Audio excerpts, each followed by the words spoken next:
Hello everyone, তো আজকে আমরা দেখব আমাদের ছবির ব্যাকগ্রাউন্ড কিভাবে আমরা ইজিলি রিমুভ করতে পারি। যেমন দেখা যাচ্ছে যে আমরা আমাদের একটা ছবির ব্যাকগ্রাউন্ড রিমুভ করতে হবে, অথবা আমাদের পিএনজি ফাইলের প্রয়োজন, অথবা উইদাউট ব্যাকগ্রাউন্ড প্রয়োজন। তাহলে আমরা কিভাবে আমাদের একটা ছবির ব্যাকগ্রাউন্ড রিমুভ করব। এর জন্য আমরা যদি ব্যাকগ্রাউন্ড রিমুভ করতে যাই তাহলে আমাদেরকে অবশ্যই ফটোশপের হেল্প নিতে হবে। তো দেখা যাচ্ছে যে আমরা ফটোশপ জানি না, তো আমরা এখন ফটোশপ ছাড়াই কিভাবে ব্যাকগ্রাউন্ড রিমুভ করব। এর জন্য আমরা যাব হচ্ছে যে গুগলে, এখানে সে সার্চ দিব বিজি রিমুভ।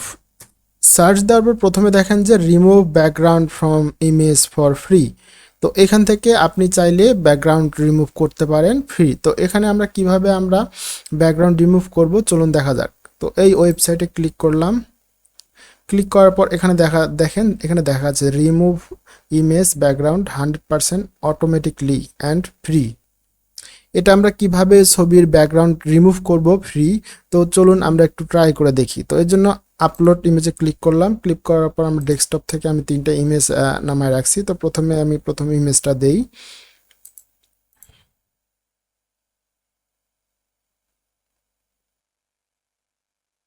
আমরা একটু অপেক্ষা করি, তাহলে দেখা যাবে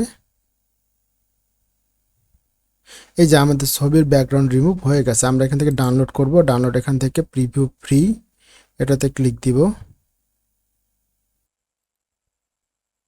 তো আমরা এখান থেকে ডাউনলোড দেই। তো ডাউনলোড হলো। এখন আমরা এটাকে আবার ব্যাগে যাই। এখান থেকে আমি আরেকটা ইমেজ দেই। এই ইমেজটা একটু অপেক্ষা করি, তাহলে দেখবো আমরা কিভাবে ব্যাকগ্রাউন্ড ইজিলি রিমুভ হয়।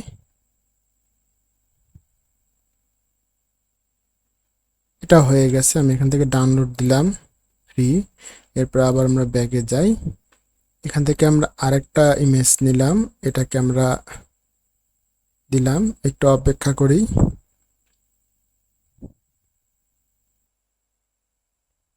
এই যে হয়ে গেছে। এখন আমরা একটা ডাউনলোড করি। ওকে, তো এই যে আমাদের ব্যাকগ্রাউন্ড রিমুভ হওয়ার পর আমরা ডাউনলোড করলাম। ডাউনলোড করার পর আমরা এখন দেখি যে আসলে পিএনজি হয়েছে কি না। তো প্রথমটাতে আমরা ক্লিক করি, দেখেন এটা ব্যাকগ্রাউন্ড রিমুভ হয়ে গেছে। ওকে, এরপরে এটাও ব্যাকগ্রাউন্ড রিমুভ হয়ে গেছে। এটাও দেখেন কত সুন্দরভাবে ব্যাকগ্রাউন্ড রিমুভ হয়ে গেছে।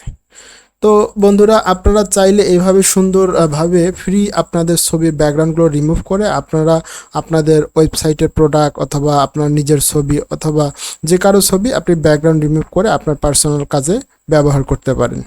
আজকের জন্য এটুকুই। আল্লাহ।